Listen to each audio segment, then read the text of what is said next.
بسم اللہ الرحمن الرحیم۔ السلام علیکم، آپ دیکھ رہے ہیں الف نیوز اور میں ہوں آپ کے ساتھ ماجد علی۔ شامل کرتے ہیں پاکستان اور دنیا بھر سے online headlines. Hamas نے معاہدے کی خلاف ورزی کی تو غزہ خالی کروانے واپس آ جائیں گے، نیتن یاہو کی دھمکی۔ اسرائیل اور حماس کے درمیان غزہ میں جنگ بندی کا معاہدہ دونوں فریقین کے درمیان قیدیوں کے تبادلے کے درمیان جاری ہے۔ تل ابیب نے جنگ کی طرف واپسی اور فلسطینی تحریک کی جانب سے جنگ بندی کی خلاف ورزی کی صورت میں غزہ کی پٹی کے رہائشیوں کو دوبارہ نقل مکانی پر مجبور کرنے کا امکان کا اشارہ دے دیا۔ اسرائیلی وزیر اعظم نیتن یاہو کے ترجمان نے کہا ہے کہ مقصد غزہ میں حماس کی موجودگی کو ختم کرنا ہے۔ حکومت ایران کے اثر و رسوخ کے محور پر گہری نظر رکھے ہوئے ہے۔ ایرانی وزیر خارجہ کی حماس کونسل کے سربراہ سے ملاقات۔ اسلامی جمہوریہ ایران کے وزیر خارجہ نے اپنے دورہ قطر میں حماس کونسل کے سربراہ محمد اسماعیل درویش اور دیگر رہنماؤں سے ملاقاتیں اور گفتگو کی۔ وزیر خارجہ سید عباس عراقچی نے جمعرات کی رات قطر کے دارالحکومت دوحہ میں حماس کونسل کے سربراہ محمد اسماعیل درویش اور کونسل کے چند اراکین نیز حماس کے بعض دیگر رہنماؤں سے ملاقات میں غزہ کے حالات اور جنگ بندی کی صورتحال کا جائزہ لیا۔ اسلامی جمہوریہ ایران کے وزیر خارجہ نے اس ملاقات سے پہلے قطر کے وزیر اعظم اور وزیر خارجہ محمد عباس عبد الرحمن الثانی سے ملاقات اور گفتگو کی تھی۔ انہوں نے اس ملاقات میں ایران اور قطر کے باہمی روابط اور تعاون نیز مسئلہ فلسطین، غزہ کی صورتحال اور شام کے حالات پر تبادلہ خیال کیا۔ امریکی صدر کا غیر قانونی تارکین وطن سے متعلق نیا فیصلہ۔ امریکی صدر ڈونلڈ ٹرمپ نے اپنے فیصلے سے مسلسل ہلچل مچانے میں مصروف ہیں۔ پولیس کو غیر قانونی تارکین وطن کو بغیر کسی وجہ کے گرفتار کرنے کا اختیار دے دیا گیا۔ غیر ملکی ذرائع ابلاغ کے مطابق تارکین وطن امریکی صدر ڈونلڈ ٹرمپ کا خاص ہدف ہیں۔ 30,000 غیر قانونی تارکین وطن کو گوانتانامو بے جیل بھیجنے کا اعلان بھی کیا جا چکا ہے۔ رپورٹس کے مطابق گوانتانامو بے جیل کیوبا کے جنوب مشرقی حصے میں واقع امریکی جیل ہے۔ اسے گوانتانامو بے حراستی مرکز کے طور پر جانا جاتا ہے، جہاں 2002 کے بعد سے دہشت گردی کے مشتبہ ملزمان کو قید رکھا گیا ہے۔ رپورٹس کے مطابق امریکی انتظامیہ نے فلسطین کی حمایت میں مظاہروں میں شریک طلبہ کے ویزے منسوخ کرنے کا بھی فیصلہ کیا ہے۔ فلسطینی مزاحمت کاروں سے فائرنگ کا تبادلہ، اسرائیلی فوجی ہلاک۔ فلسطینی مزاحمت کاروں کے ساتھ مقبوضہ مغربی کنارے میں فائرنگ کے تبادلے میں ایک اسرائیلی فوجی مارا گیا۔ غیر ملکی ذرائع ابلاغ کے مطابق گزشتہ روز مقبوضہ مغربی کنارے کے شہر جنین میں فلسطینی مزاحمت کاروں کے ساتھ فائرنگ کے تبادلے میں ایک اسرائیلی فوجی ہلاک جبکہ 5 زخمی ہو گئے۔ دوسری جانب فلسطینی مزاحمتی تنظیم حماس نے اپنے عسکری ونگ القسام بریگیڈ کے سربراہ محمد ضعیف و دیگر اعلیٰ کمانڈرز کی شہادت کی بھی تصدیق کر دی۔ شام میں صہیونی فوجیوں کا کینترا گورنر ہاؤس پر حملہ۔ نیوز رپورٹ کے مطابق جمعرات کے روز غاصب صہیونی فوجیوں نے کینترا صوبے میں گورنر کے دفتر کو آگ لگا دی، جبکہ دیہی علاقوں میں زرعی زمینوں کے وسیع پیمانے پر تباہی کا سلسلہ جاری رکھا ہوا ہے۔ سوشل میڈیا صارفین نے ایسی ویڈیو کلپس شیئر کیے ہیں جن میں جنوبی شام کے کینترا میں گورنر ہاؤس کی عمارت سے آگ کے شعلے اور دھواں اٹھتا دکھائی دے رہا ہے۔ صہیونی فوج کئی دنوں سے جباتا الخشب کے علاقے میں زرعی اراضی اور جنگلات کو تباہ کرنے کا سلسلہ جاری رکھے ہوئے ہیں، جس سے علاقے میں موجود شامیوں میں شدید غم و غصہ پھیل گیا ہے۔ اس سے قبل بدھ کو بھی صہیونی فوج نے جباتا الخشب شہر میں بڑے پیمانے پر زرعی اراضی کو تباہ کیا تھا۔ امریکی صدر ڈونلڈ ٹرمپ کی بھارت اور چین کو وارننگ۔ امریکہ کے نئے صدر ڈونلڈ ٹرمپ نے برکس ممالک جن میں بھارت، چین، روس، برازیل اور جنوبی افریقہ شامل ہیں کو سخت وارننگ جاری کر دی۔ بین الاقوامی خبررساں ادارے کی رپورٹ کے مطابق ڈونلڈ ٹرمپ نے وارننگ جاری کرتے ہوئے کہا ہے کہ امریکی ڈالر کے غلبے کو چیلنج کرتے ہوئے اپنی کرنسی لانچ کی تو 100% ٹیرف نافذ کر دیا جائے گا۔ انہوں نے یہ بیان اپنے social media platform Truth Social پر ایک پوسٹ میں دیا۔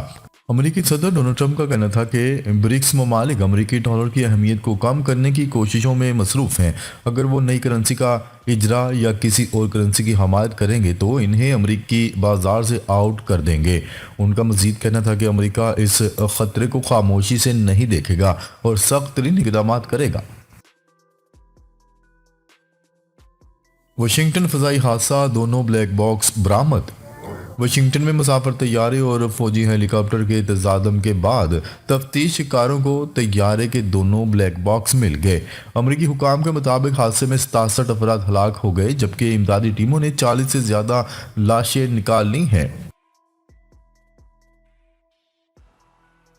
ناروے اونروا کو $24 ملین دے گا، اسرائیلی پابندیاں مسترد۔ ناروے نے اعلان کیا ہے کہ وہ $24 ملین اقوام متحدہ کے ادارہ برائے فلسطین مہاجرین اونروا کو بطور امداد دے گا۔ بین الاقوامی میڈیا کی رپورٹ کے مطابق ناروے کی وزارت خارجہ نے کہا ہے کہ اونروا پر لگنے والی اسرائیلی پابندیوں کو مسترد کرتے ہیں۔ ناروے کی وزارت خارجہ کی جانب سے کہا گیا ہے کہ غزہ کھنڈر بن چکا ہے، اس وقت اونروا کو زیادہ امداد کی ضرورت ہے۔ ناروے کی وزیر خارجہ نے کہا ہے کہ ان حالات میں اسرائیلی قانون ساز اداروں کی جانب سے پابندیاں لگانا عجیب ہے۔ ناروے کی وزارت خارجہ کی جانب سے مزید کہا گیا ہے کہ یہ ادارہ اونروا 70 سال سے غذائی امداد فراہم کر رہا ہے۔ دوسری جانب اسرائیل کی جانب سے اونروا پر لگائی گئی پابندی پر عمل درآمد شروع کر دیا گیا ہے۔ غیر قانونی طریقے سے یورپ بھجوانے میں ملوث گینگز کے خلاف تحقیقات کا دائرہ وسیع۔ مراکش کشتی حادثے کے بعد شہریوں سے لاکھوں روپے بٹور کر انہیں غیر قانونی طریقے یورپ بھجوانے میں ملوث گینگز کے خلاف تحقیقات کا دائرہ وسیع کر دیا گیا۔ ترجمان FIA کے مطابق امیگریشن ٹیم نے اسلام آباد ایئرپورٹ پر کارروائی کرتے ہوئے ایک ملزم کو تحویل میں لے لیا۔ بیرون ملک سے آنے والے 7 مسافروں سے پوچھ گچھ جاری ہے۔ ترجمان FIA نے بتایا ہے کہ مسافروں کا تعلق گجرات، شیخوپورہ، سیالکوٹ، منڈی بہاؤالدین، نارووال اور راولپنڈی سے ہے۔ مسافروں نے غیر قانونی طریقے سے اسپین براستہ دبئی سینیگال جانے کی کوشش کی۔ اسرائیلی جیل سے 22 سال بعد آزاد ہونے والے شخص کی پہلی بار اپنی 2 بیٹیوں سے ملاقات۔ گزشتہ روز یرغمالیوں کے بدلے اسرائیلی جیل سے آزاد ہونے والے فلسطینی قیدیوں میں سے ایک شخص ایسا بھی تھا جس نے زندگی میں پہلی مرتبہ اپنی 2 بیٹیوں سے ملاقات کی۔ غیر ملکی میڈیا کی رپورٹس کے مطابق گزشتہ روز 3 اسرائیلی اور 5 تھائی یرغمالیوں کے بدلے اسرائیل نے 110 فلسطینی قیدیوں کو رہا کیا، جن میں 47 سال کے حسین نصر بھی شامل تھے، جنہیں 22 سال اسرائیلی جیلوں میں گزارنے کے بعد آزادی ملی۔ سندھ حکومت نے 5 فروری کو عام تعطیل کا اعلان کر دیا۔ سندھ حکومت کی جانب سے یوم کشمیر کے موقع پر عام تعطیل کا نوٹیفیکیشن جاری کر دیا گیا، جس کے تحت 5 فروری کو تمام سرکاری دفاتر اور تعلیمی ادارے بند رہیں گے۔ پاکستان کا GSP+ سٹیٹس انسانی حقوق اور اصلاحات سے مشروط ہوگا، یورپی یونین نے خبردار کر دیا۔ یورپی یونین نے کہا ہے کہ پاکستان کا GSP+ سٹیٹس انسانی حقوق اور اصلاحاتی اقدامات سے مشروط ہوگا۔ یورپی یونین کے خصوصی نمائندہ برائے انسانی حقوق نے پاکستان کا 1 ہفتہ طویل دورہ کیا، جس کے دوران انہوں نے چیف جسٹس آف پاکستان سمیت اعلیٰ حکومتی، عسکری اور سول سوسائٹی کے نمائندوں سے ملاقاتیں کی۔ مغرب سنجیدہ ہو تو جوہری مذاکرات کے لیے تیار ہیں، ایران کی بڑی پیشکش۔ ایرانی وزیر خارجہ نے کہا ہے کہ اگر مغربی ممالک سنجیدگی کا مظاہرہ کریں تو ہم جوہری پروگرام پر بات چیت کرنے کے لیے تیار ہیں۔ بین الاقوامی خبرساز ادارے کی رپورٹ کے مطابق ترجمان ایرانی وزارت خارجہ اسماعیل بقائی کا کہنا تھا کہ ایران نے متعدد بار بات چیت کے لیے آمادگی ظاہر کی ہے، لیکن اس صورت میں جب مغربی ممالک بھی سنجیدگی دکھائیں۔ PTI کی کارکنان سے 8 فروری کے جلسے کے لیے مالی تعاون کی اپیل۔ PTI خیبر پختونخوا کے صدر جنید اکبر نے کارکنان سے 8 فروری کے جلسے کے لیے مالی تعاون کی اپیل کر دی۔ تفصیلات کے مطابق تحریک انصاف خیبر پختونخوا کے صدر جنید اکبر نے 8 فروری کے جلسے کے لیے مالی تعاون کی اپیل کر دی ہے۔ KP کے صدر نے ویڈیو بیان میں کہا کہ علی امین نے اس وقت پارٹی سنبھالی جب کوئی پارٹی سنبھالنے کو تیار نہیں تھا۔ علی امین گنڈا پور سے جلسے کے لیے پیسوں کا مطالبہ نہیں کریں گے۔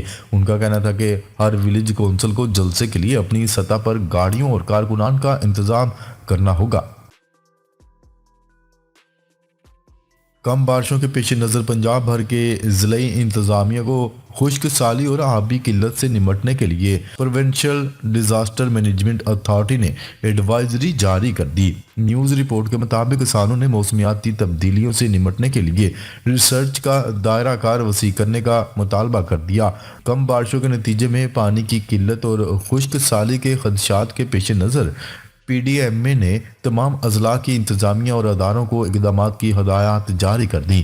محکمہ زراعت اور لائیو اسٹاک زیادہ متاثر ہونے کا امکان ہے۔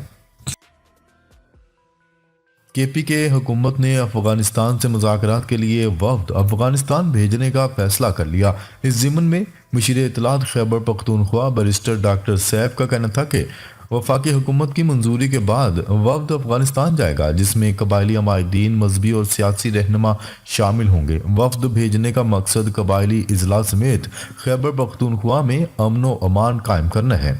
ناظرین، اب تک کے لیے اتنا ہی۔ مزید خبریں لے کر بہت جلد آپ کی خدمت میں حاضر ہوں گے۔ تب تک کے لیے اپنا خیال رکھیے گا۔ اللہ نگہبان۔